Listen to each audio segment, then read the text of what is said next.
बिस्मिल्लाहिर्रहमानिर्रहीम। अस्सलामु अलैकुम व रहमतुल्लाहि व बरकातुहू।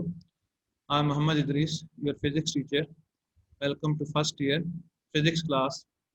Dear students, now we start our today lesson.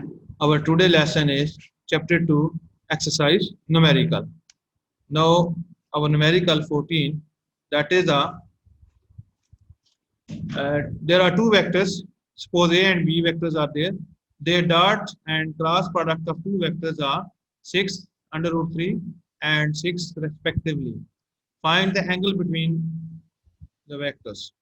तो सपोज हमारे पास ए वेक्टर और बी वेक्टर है और हमने क्या करना है कि इनका डॉट प्रोडक्ट लें तो उसका जो मैग्नीट्यूड है that is A B cos theta is equal to 6 under root 3 है. We say it equation 1 and there are two vectors A and B. We take their cross product and its magnitude that is AB sin theta, it is equal to 6.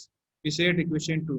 ये data हमें given है, यानी दो vector का dot product का magnitude और दो vector का क्रॉस प्रोडक्ट का मैग्नीट्यूड हमें गिवन है. इक्वेशन 1 और 2 की सूरत में हमने लिख दिया है. रिक्वायर्ड का एंगल थीटा हमने फाइंड आउट करना है. तो सो हम क्या करेंगे, डिवाइड इक्वेशन 2 by 1. तो हमने डिवाइड कर दिया. इक्वेशन 2 का आप पास क्या इसका magnitude A B sine theta है is equal to 6 and divided by dot product का magnitude that is A B cos theta is equal to 6 under root 3. तो अब हमारे पास क्या ये ए बी और ये ए बी कैंसिल हो गया है.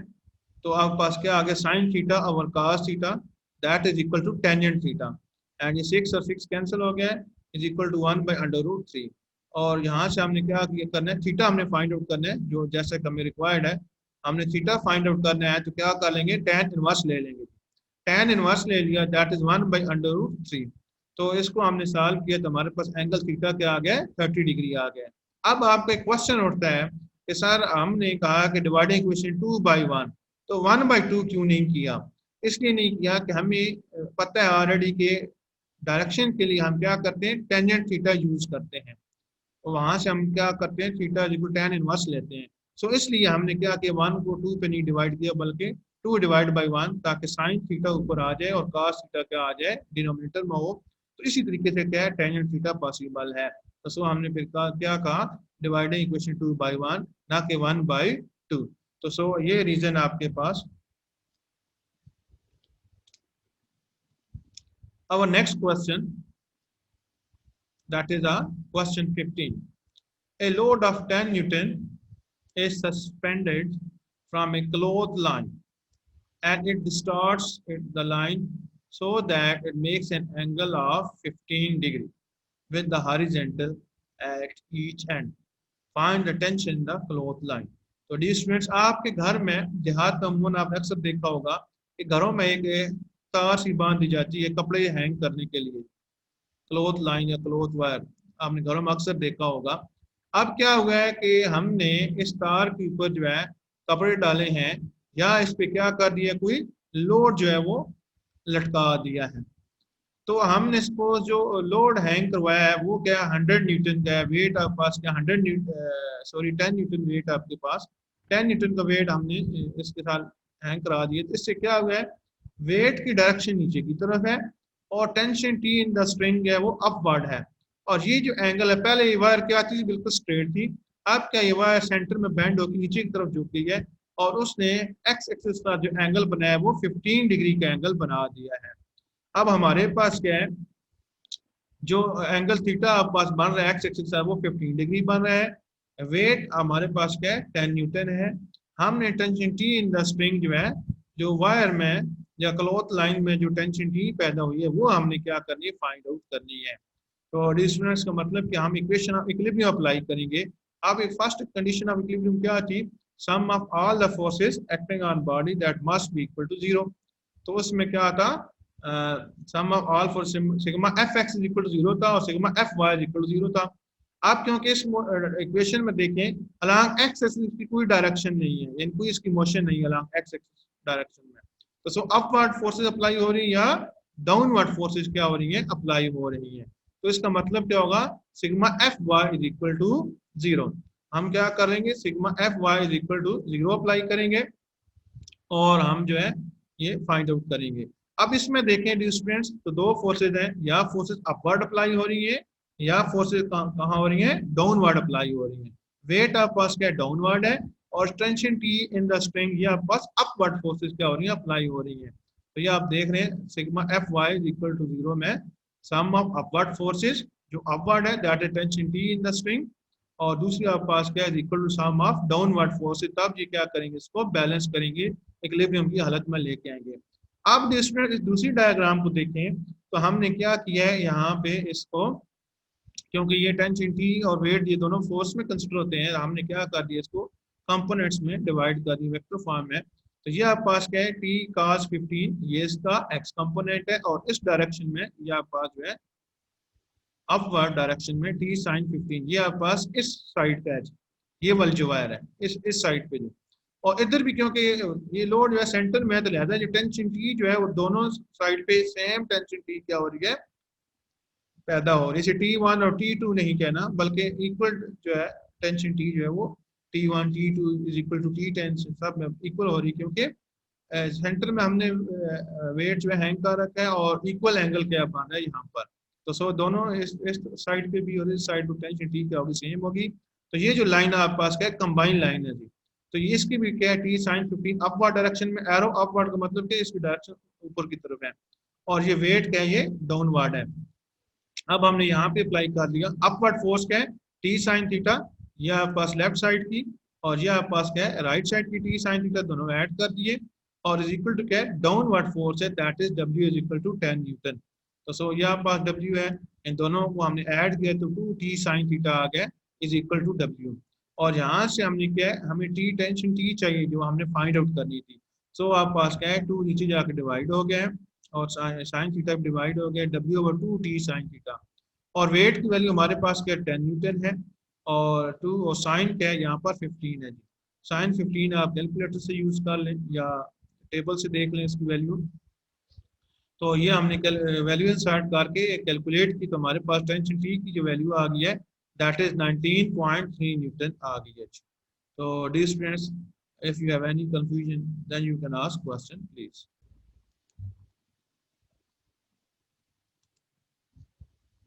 Our next question, that is question 16.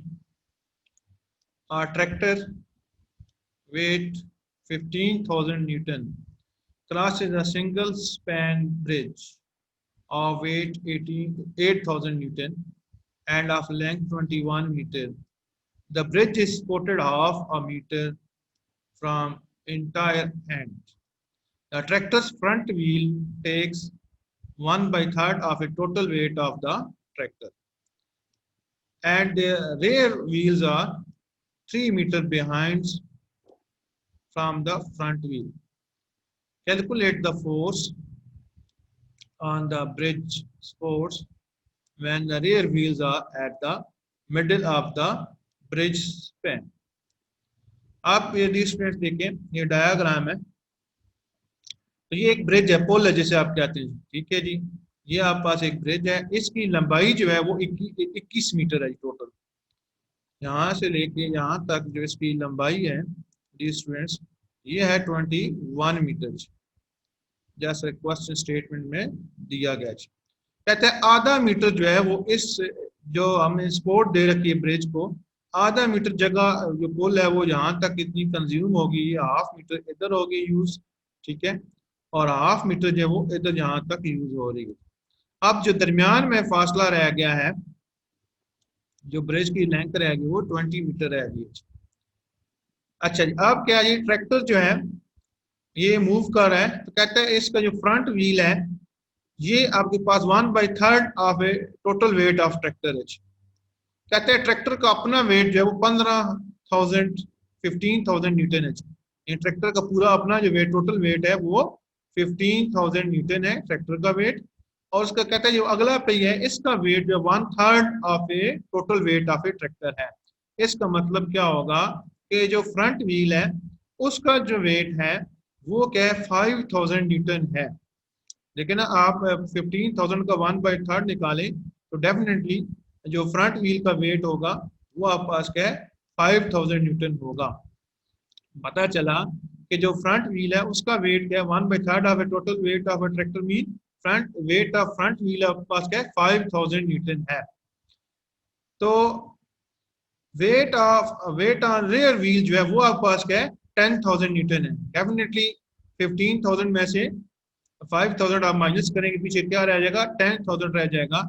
इसका मतलब क्या होगा, ये जो रियर व्हील है, ये बड़ा व्हील है, कहता है इसका वेट फिर क्या रह जाएगा 10,000 न्यूटन रह जाएगा। ओके, फिर हमारे पास क्या है, ब्रिज का अपना वजन क्या है, यानी पुल का जो अपना वजन है वो आपके पास कितना है 8,000 न्यूटन है। यानी वेट ऑफ ब्रिज हमारे पास डाटा में गिवन वो 8,000 न्यूटन है। फ्रंट व्हील जो है 1/3 of total weight mean 5,000 Newton है। रिमेनिंग जो रियर व्हील है उसका वजन रह जाता है वो क्या है जी 10,000 न्यूटन है। तो हमने फाइंड आउट क्या करना है, normal reaction on the bridges R1 and R2 find out करना है। यानी ये आपका जो सपोर्ट है यहाँ पर कहते हैं कि ये ट्रैक्टर का वेट डाउनवर्ड है, ब्रिज का वेट क्या है डाउनवर्ड एक्ट कर है, लेकिन ये जो इसके नीचे सपोर्ट हमने दे रखे हैं, ठीक है, ये आपका सपोर्ट 1 है सपोज, और ये आपके पास क्या सपोर्ट 2 है। कहते हैं इनकी reactional forces R1 and R2 definitely upward क्या करें एक्ट कर रहे हैं। तो यहाँ हमने R1 और R2 की वैल्यू जो है वो क्या करनी है फाइंड आउट करनी है। तो ये क्वेश्चन है हमारे पास, यानी इस क्वेश्चन स्टेटमेंट को ध्यान से सुनना है और समझना है कि एक ट्रैक्टर है, उसके फ्रंट व्हील का वेट 1/3 ऑफ टोटल वेट है, दैट इज 5,000 न्यूटन। जो रेयर व्हील है, सेंटर वाला व्हील है, उसका वेट 10,000 न्यूटन रह गया है, और ब्रिज का अपना वेट क्या है 8,000 न्यूटन है। कहते हैं कि जब आपके पास जो ट्रैक्टर का रेयर व्हील है ये ब्रिज के मिडल में हो, तो क्या करना है आपने, reactional forces of the both support R1 and R2 आपने क्या करनी है फाइंड आउट करनी है। तो ये स्टूडेंट क्वेश्चन स्टेटमेंट थोड़ी सी लेंथी स्टेटमेंट है, लेकिन इसका समझना बहुत जरूरी है जी। तो देखते हैं जी आगे इसमें। स्टूडेंट्स इसमें आप ऑब्जर्व कर रहे हैं कि यहाँ आप पास अलॉन्ग एक्स एक्सिस कोई फोर्स अप्लाई नहीं हो रही, जो भी फोर्सेस हो रही हैं वो आप पास अलॉन्ग वाई एक्सिस है। इसमें जो फोर्सेस हैं इसमें देखें R1 फोर्स का है, reaction force of support 1 upward है, R2 फोर्स का है, ये भी अपवर्ड है, reaction force of support bridge 2, ठीक है। अपवर्ड फोर्सेस हमेशा साइन कन्वेंशन मैंने बताया था कि that will be taken as a positive, और downward forces will be taken as a negative. Upward दो फोर्सेस R1 और R2 एक्ट कर रही हैं, जबकि डाउनवर्ड में 3 फोर्सेस एक्ट कर रही हैं। एक आपके पास फ्रंट व्हील का वेट दैट इज 5,000 न्यूटन, ये एक्ट कर रहा है। दूसरा आपके पास क्या है रियर व्हील, इसका अपना वेट क्या है 10,000 न्यूटन जो है वो एक्ट कर रहा है, जबकि ब्रिज का अपना वेट क्या है 8,000 न्यूटन, ये भी आपके पास क्या है डाउनवर्ड एक्ट कर रहा है। यानी अपवर्ड दो फोर्सेस हैं that is considered as a positive R1 R2, and downward are 3 forces are acting that is the weight of front wheel number 1, number 2 weight of rear wheel that is 10,000 Newton, and number 3 weight of bridge that is 8,000 Newton, they are also acting downward। तो जो forces downward act कर रही हैं वो आपके पास क्या आप नेगेटिव कंसिडर करनी है, जो अपवर्ड फोर्सेज जो है एक्ट कर रही हैं उनको आपने पॉजिटिव कंसिडर करना है। अब आपको स्टूडेंट्स इस डायग्राम से काफी हद तक पता चल चुका होगा।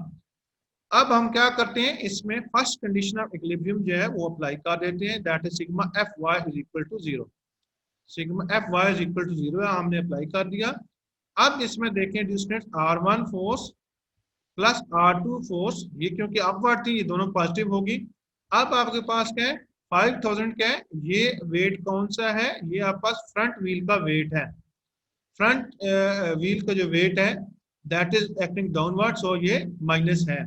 इसी तरीके से 8,000 आपके पास जो वेट है, ये हमारे पास जो 8,000 वेट है ये ब्रिज का वेट है दैट इज एक्टिंग डाउनवर्ड, सो इस वजह से ये नेगेटिव है। और 10,000 न्यूटन जो वेट है ये आपके पास क्या है रेयर व्हील है, पिछले व्हील जो ट्रैक्टर का पिछला व्हील है इसका वेट डाउनवर्ड एक्ट करे, सो ये माइनस है, इज इक्वल टू 0 जी। ये हमने इन 5 फोर्सेस अप्लाई हो रही थी, sum of Fy is equal 0, यानी along y axis upward and downward forces जो एक्ट कर रही थी दैट इज इक्वल टू 0, हमने ये फार्मूला अप्लाई कर दिया। अब डेफिनेटली इन 5,000 8,000 एंड 10,000 हमने ऐड किया, दूसरी साइड पे लेके आए हैं, तो R1 plus R2 is equal to 23,000 बना है, इसको हमने इक्वेशन 1 कह दिया है। तो डेफिनेटली जैसा कि हमने स्टडी किया था कि आपके पास जो कोई भी जो बॉडी है वो इक्विलिब्रियम की सूरत में उस वक्त होती है जब both condition of equilibrium are satisfied, यानी दोनों कंडीशन ऑफ इक्विलिब्रियम क्या हो रही हो, सेटिस्फाइड हो रही हो, तब होती है first condition of equilibrium, that is sum of all the forces acting on body that must be equal to zero. एक तो ये कंडीशन सेटिस्फाइड हो रही हो, और दूसरा क्या है, sum of all the torque acting on body must be equal to zero. तो अब हमने क्या करना है, सेकंड कंडीशन ऑफ इक्विलिब्रियम जो है वो हमने इस पे अप्लाई कर देनी है। अब इसमें देखें सेकंड कंडीशन ऑफ इक्विलिब्रियम में क्या है, R2 को हमने कंसीडर किया, ये आपके पास R2 है और मल्टीप्लाई इसका मोमेंट आर्म यहाँ से लेके यहाँ तक है, ये इसका मोमेंट आर्म है, AD इसका क्या है, मोमेंट आर्म है। तो वो आपके पास कितने 10 + 3 13 + 7 20 है जी। तो R2 मल्टीप्लाई क्या है 20, इसका मोमेंट आर्म हो गया, ये हमने अप्लाई कर दिया है। आगे आपके पास लिखा है -5000, तो ये आपके पास जैसे बताया था कि फ्रंट व्हील का वेट है, तो फ्रंट व्हील का वेट मल्टीप्लाई क्या इसका मोमेंट आर्म, तो ये देखिए यहाँ से लेके यहाँ तक कितना 7 मीटर डिस्टेंस है, ये आप देख रहे हैं। सो 7 मीटर डिस्टेंस है ये आपके पास, तो सो -5000 मल्टीप्लाई 7, माइनस क्या डाउनवर्ड की वजह से अप्लाई हुआ है। नेक्स्ट आप देख रहे हैं कि ये 18,000 कैसे आया है, तो 18,000 किस तरह आया है कि 10,000 जो न्यूटन वेट है वो आपके पास क्या है, इसके रेयर व्हील का है, और दूसरा आपके पास क्या 8,000 इसमें ऐड हुआ, क्यों ऐड हुआ है, that is a weight of bridge. तो वेट क्या होता है, हमेशा सेंटर ऑफ ग्रेविटी पे, सेंटर पे एक्ट करता है, ठीक है, the weight of body which whole weight of body which act at centre, that is called it's a centre of gravity. तो वो इसके मिड में अप्लाई हो रहा है, और ये जो आप पास इसका बैक व्हील है, रेयर व्हील, ये भी क्या मिड पे है। सो दोनों फोर्सेस एक जगह पे एक्ट हो रही है, that is 8,000 Newton, this is the weight of bridge, plus 10,000 Newton, this is the weight of rear wheel, ये दोनों ऐड हो गए एक ही जगह पर, और सो 18,000 मल्टीप्लाई इसका मोमेंट आर्म, दैट इज 10, तो ये हमने मल्टीप्लाई 10 कर दी मोमेंट आर्म, या इस तरफ से भी ले आए मोमेंट आर्म 3 + 7 10 ही बन जाएगा। तो सो हमने ये मल्टीप्लाई कर दिया है, इज इक्वल टू क्या आ गया आपके पास, क्या 0 आ गया, जैसा कि हमने sum of all torque acting on body must be equal 0, ये हमने फार्मूला यहाँ पर अप्लाई कर रखा है। तो सो अब हमने फिर क्या किया, इसको सॉल्व किया, कैलकुलेट किया है, कहते हैं कैलकुलेट करने के बाद इस इक्वेशन को R2 की जो वैल्यू आई है दैट इज 10,750 न्यूटन, वैल्यू इसकी यहाँ पर आ गई है। अब हमारे पास R2 की वैल्यू हमने यहाँ से जो है इस इक्वेशन यहाँ से कैलकुलेट कर लिए, सेकंड कंडीशन ऑफ इक्विलिब्रियम, ये वैल्यू उठा के आप क्या करना है, इक्वेशन 1 में इंसर्ट कर दें R2 की वैल्यू, तो यहाँ से आपके पास क्या है, हमने R1 + R2 की वैल्यू हमने क्या कर दी, इसमें इंसर्ट कर दी है, R2 की वैल्यू इंसर्ट कर दी इज इक्वल टू 23,000, फिर दूसरी साइड पर क्या हो जाएगी, माइनस हो जाएगी आपके पास, आफ्टर माइनस होने के बाद R1 की जो वैल्यू आ गई है दैट इज 12,250 न्यूटन है। तो सो हमने reactional forces of the bridge on the spot वो हमने क्या कर लिए, फाइंड आउट कर लिए, और यही हमारा क्या था, ऑब्जेक्टिव था। तो dear students, if you have any confusion then you can ask question please. Our next question, that is question 17, a spherical ball of weight 50 Newton to be lifted over the step as shown in the figure. Calculate the minimum force needed just to lift it above the floor. तो dear students, आप ये diagram में देख रहे हैं, ये एक spherical ball है, तो यहाँ हम देखें कि एक स्टेप या ईंट कोई चीज़ रख दी, रुकावट रख दी है, ये आप देख लें, इसमें कहते हैं कि ये जो हमने एक रुकावट रखी, ये बॉल स्फेरिकल बॉल जो है इस प्लेन पर पड़ी हुई है। अब हमने क्या कि इस पॉइंट डी पे हमने क्या किया, हाथ से पकड़ कर या किसी भी जरिए से हमने फोर्स अप्लाई किया डी पॉइंट पर। तो कहते हैं कि ये जो स्टेप है ये 5 सेंटीमीटर की हाइट है, तो डेफिनेटली इसको यहाँ फोर्स अप्लाई करनी पड़ेगी। तो ये फोर्स हमने क्या करनी है, फाइंड आउट करनी है, दैट एट पॉइंट डी पे हमने ये फोर्स अप्लाई की है, ये फोर्स एफ जो है हमने फाइंड आउट करनी है, ये हमारा क्वेश्चन है। अब डिस्टेंस में देखें कि ये जो वेट स्फेरिकल बॉल है that W = 50 Newton, it is acting downward, ये आप डायग्राम में देख रहे हैं, ये डाउनवर्ड एक्ट कर रहा है। रेडियस ऑफ स्फेरिकल बॉल ये आप देख रहे हैं 20 सेंटीमीटर, यानी हर डायरेक्शन में रेडियस तो ज़्यादा सेम ही होता है।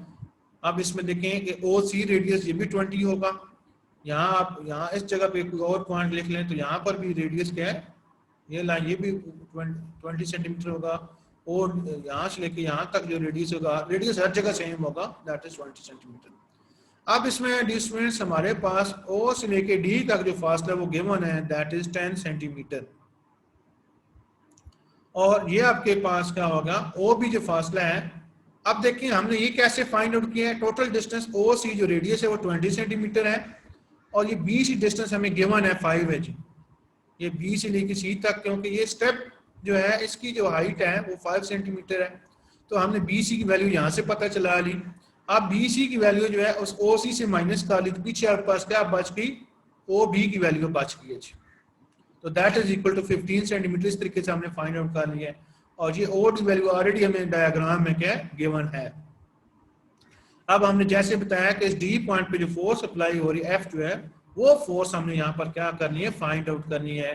दैट इज अवर रिक्वायर्ड, यानी इसमें डाटा में जो गिवन है, वेट ऑफ स्फेरिकल बॉल जो है W50 न्यूटन, ये हमें गिवन है, radius of spherical ball given है, और इसमें इस डायग्राम में ओ डी की वैल्यू गिवन है, और इस डी पॉइंट पे फोर्स अप्लाई की गई है, और हमने minimum force needed to lift it above the step, तो ये हमने फाइंड जो है फोर्स जो चाहिए थी वो हमने फाइंड आउट करनी है।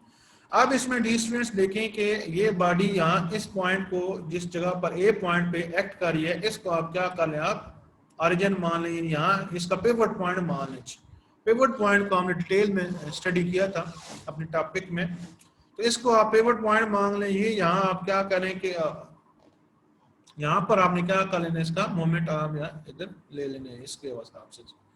तो इसमें आप देखें कि सेकंड कंडीशन ऑफ इक्विलिब्रियम होगी, क्योंकि इसमें देखें तो हम जो है इस पर फोर्स अप्लाई करें, ये बॉल आगे को रोटेट हो रही, टर्न हो रही है।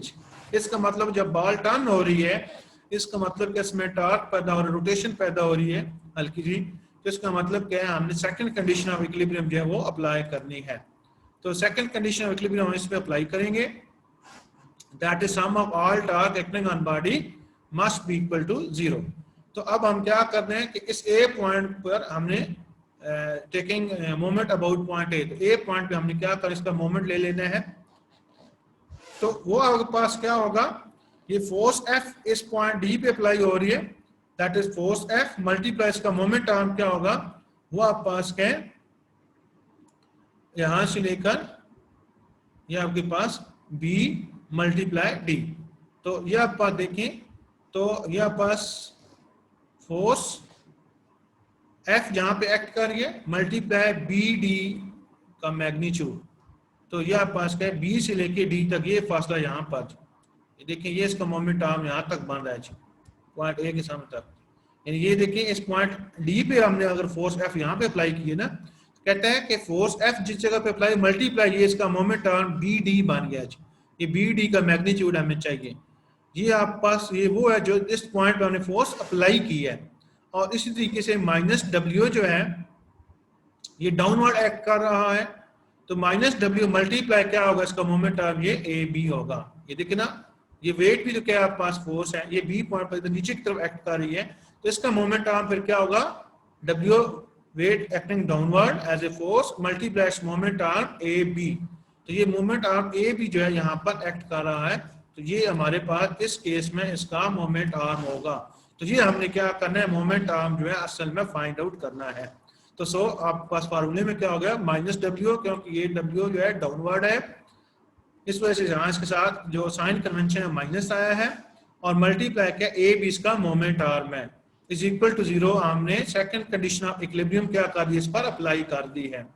अब इसमें देखें हमें ए बी की वैल्यू चाहिए, ए बी की वैल्यू हमें चाहिए, तो उसके लिए हमें क्या करना होगा, ये आप देख रहे हैं ये आप पास एक ट्राइंगल नजर आ रही है जी, ये आप देखें ओ ए बी, ये आप पास एक ट्राइंगल जिस पर ये मैं टिक लगा रहा हूँ, ये हमारे पास का एक ट्राइंगल है। हमने क्या करना है, इस पे पाइथागोरियन थ्योरम जो है वो अप्लाई कर देंगे, जिसे आप फिथागोरस थ्योरम कहते हैं, वो हम क्या कर देंगे, इस पर अप्लाई कर देंगे जी। अब इसमें देखें कि यहाँ पर आपको इस पहले जगह पर जहाँ फोर्स एफ है, यहाँ फोर्स एफ आपने तो फाइंड आउट करनी है, अननोन है, ये बी डी वैल्यू, इस बी डी का मैग्नीट्यूड चाहिए, ये बी डी आपका ये देखें यहाँ से लेकर यहाँ तक है, इसमें आप क्या करें कि ओ बी प्लस आप ओ डी आप दोनों ऐड करेंगे, तो आपके पास क्या हो जाएगा, बी डी की वैल्यू आ जाएगी। अब आप देखें बी डी के लिए ओ भी चाहिए, आप पास देखें हमने फाइंड आउट कर रखा है already, that is 15 centimetre, plus आप पास क्या है ये ओ डी की वैल्यू ऑलरेडी गिवन है, ये भी हमने क्या कर दिया इसमें ऐड कर दिया, 15 प्लस 10 क्या हो गया, यहाँ आपके पास ये इधर 10 में लिख देता हूँ मिसिंग है, तो ये आप पास क्या हो गया 25 सेंटीमीटर हो गया है। अब इसके बाद क्या है ट्राइंगल का ले लेनी है। अब इसमें हमारे पास क्या होगा, हमें क्योंकि BD का मैग्नीट्यूड तो हमने फाइंड आउट कर लिया है, अब हम AB का मैग्नीट्यूड चाहिए जी। ये देख रहे हैं आप AB का मैग्नीट्यूड, ये आप पास हमें ये AB की वैल्यू गिवन नहीं है, तो हमने ये AB की वैल्यू क्या करनी खुद फाइंड आउट करनी है।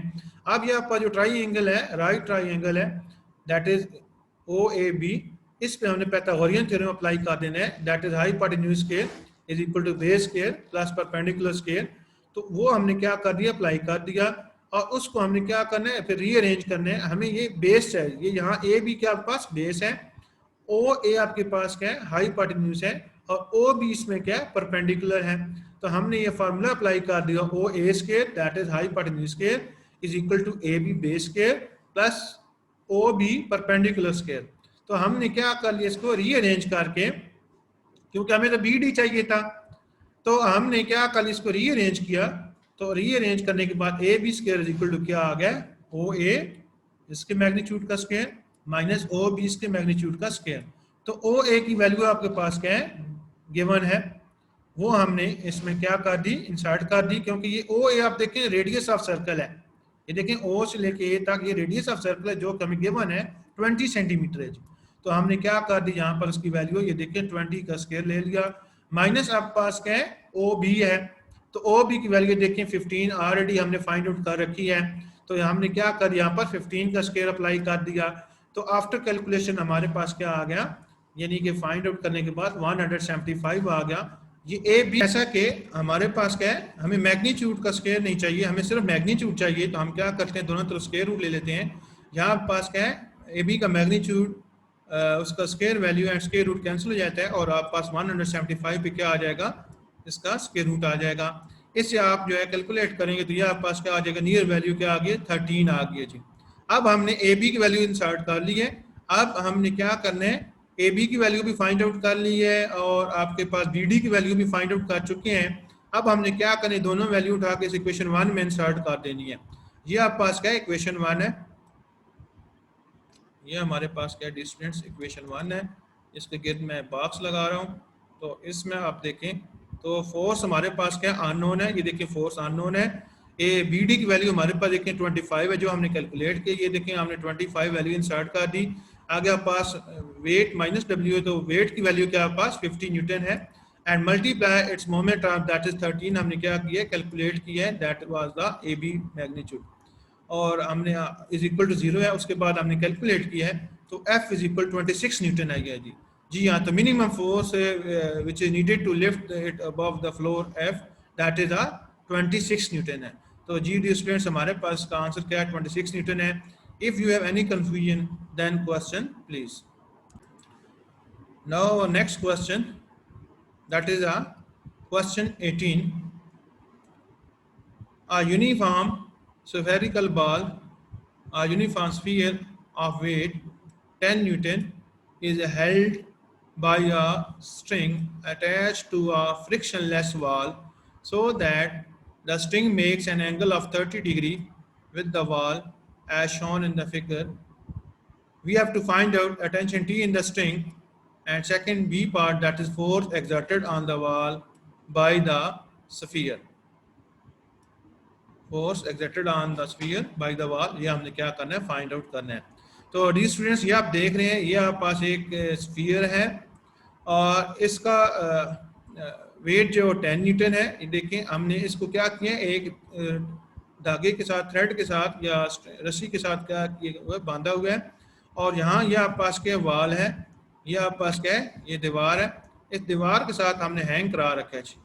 तो ये सिचुएशन बन रही है जो ये डिस्ट्रीन आपका डायग्राम, ये आपका सपोर्ट है जिसके साथ आपने क्या कि दीवार के साथ जो है ऐसे स्फेरिकल बॉल को आपने यहाँ सेंटर से बांध के लटकाया हुआ है, हैंग करा रखे हैं। अब आप देखें यहाँ पे एंगल कितना बन है, दीवार के साथ इसका एंगल 30 डिग्री बन रहा है। तो अब आप देख रहे हैं कि इस बाल स्फेरिकल बाल का जो वेट है इट इज एक्टिंग डाउनवर्ड और tension T in the string upward act कर रही है। अब यहाँ देख रहे हैं कि जो स्फेरिकल बाल है ये अपनी फोर्स दीवार पे वाल पे भी अप्लाई कर रहा है और एज ए रिजल्ट रिएक्शन के तौर पे दीवार जो है, अब आप देख रहे हैं ये एरो इस तरफ अपोजिट डायरेक्शन में जा रहा है। ये क्या है, वाल का रिएक्शन है जी। ये क्या है, वाल का रिएक्शन है किस पर, स्फेरिकल बाल पर।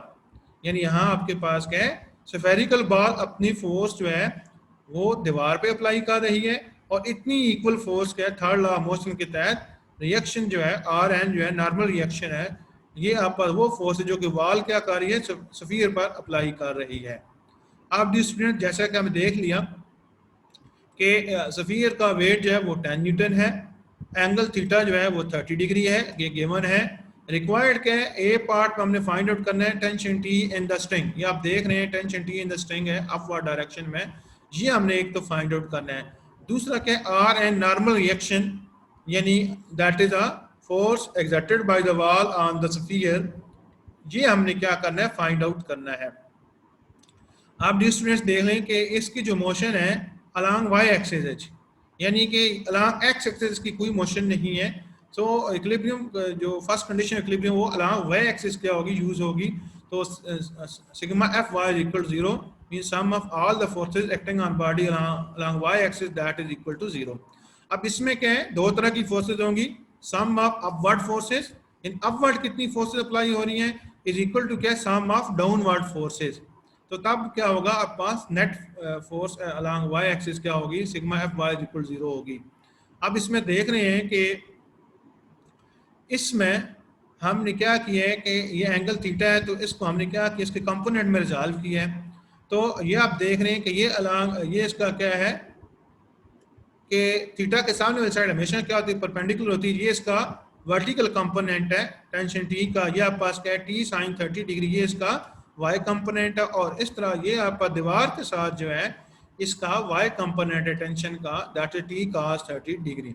अब हमने फिर क्या किया है यहाँ पर, यानी कि टी कॉस थीटा ये आपके पास फोर्स के अपवर्ड है और डाउनवर्ड फोर्स आपके पास क्या है, डब्ल्यू है।